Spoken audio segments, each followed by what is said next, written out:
For every piece of real property, there's a corresponding deed, proof that you own it. It's usually stored at your county's Register of Deeds office, and nowadays it's usually online for anyone to access. People should have a copy of their deed, a certified copy. But you're not going to need to pay $90. You can get it from us for $2. Or you could just get it for free by printing it yourself. Either way, it's not an expensive document. And then just click on search. But Greenville County's Register of Deeds, Tim Nanny, is worried about letters like this going out to people claiming otherwise. The first reading, what the typical person will look at that document and think, oh, I need to get this.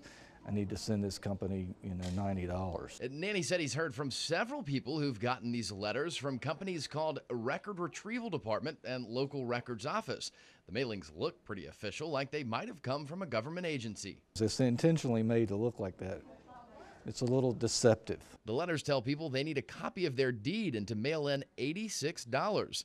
One goes as far as to put a calendar on there with a recommended due date and warns of a $35 late fee. What they're trying to do is to make you act quickly so that you don't really have time to think about it. In fine print, the letter does say it's not a bill, that the company is not associated with a government agency, and that its services are optional.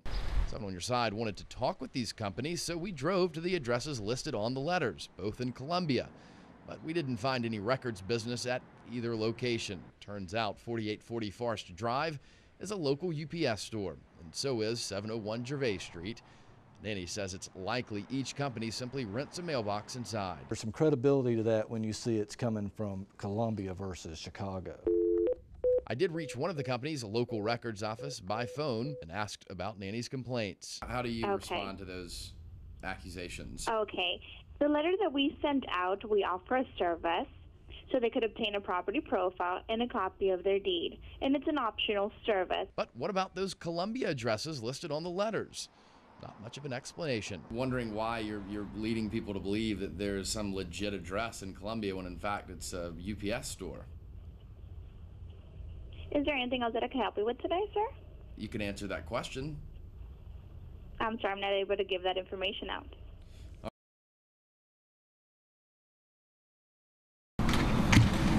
You often hear Lois Green Hattie. before you actually see her. At 82, Miss Green lives alone and is hell-bent on taking care of herself and her house and her yard, just as she was doing on Monday when she went to spray for weeds. But she didn't get too far. I started off and I tripped over a hose, I reckon. And once she goes down, there's no getting up. So there she lay, baking in the sun in her backyard with no one around. So I decided I'd just get on my butt right out yonder and try to scoot up here. You know, that's a lot of fun. About an hour and a half later, she had scooted a little closer to the house, but no closer to being upright. And I was burning up. It was hot. But next door across the fence, Miss Green could hear two pest control guys spraying for bugs. And in her words, she began hollering. Fail and I can't get up. I need to get up. Through the hum of the bug machine, Daniel Bailey could hear Miss Green too. Looking at this way and kept hearing something and then just kind of stopped and walked over here and looked over and I could see her laying right there. Bailey and his boss, Josh Rogers, ran to help along with Green's sister-in-law who had come to let the bug guys in.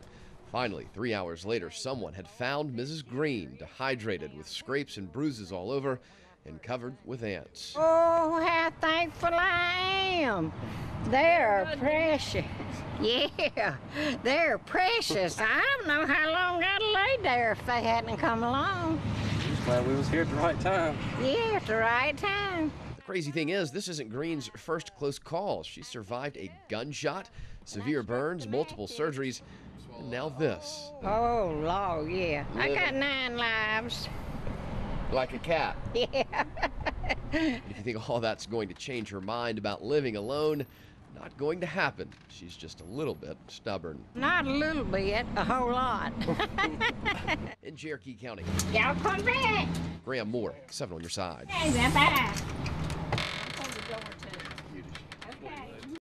You went to 2 jails this morning. 2 jails this morning. Within an 8-hour period, I was in 2 different jails, cold jails. Instead of heading to work this morning, Lee Harlan Sims was arrested by Union County on a bench warrant issued out of Cherokee County.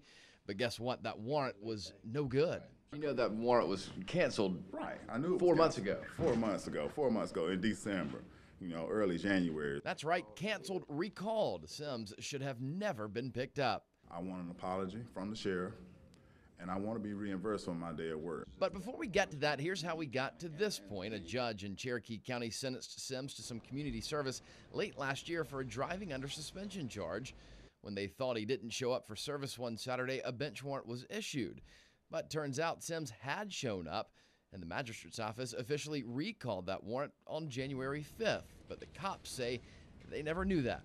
In our computer system, we never, ever had a record that we received a recall notice. And since Cherokee County Sheriff Steve Mueller says he never got a recall notice, his deputies and deputies in Union County, where Sims lives, thought the warrant was still active. The magistrate's office says it's positive it sent the notice to the sheriff's office. Who dropped the ball here?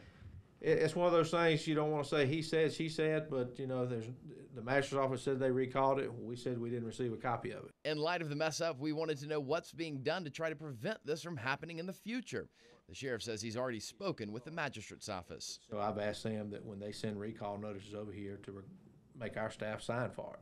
And that way he's got a record of who signed for it and who's responsible for it. So that people like Lee Harlan Sims It's a mistake, but nobody want to own up to it. don't have to sit in jail all because of a clerical mistake.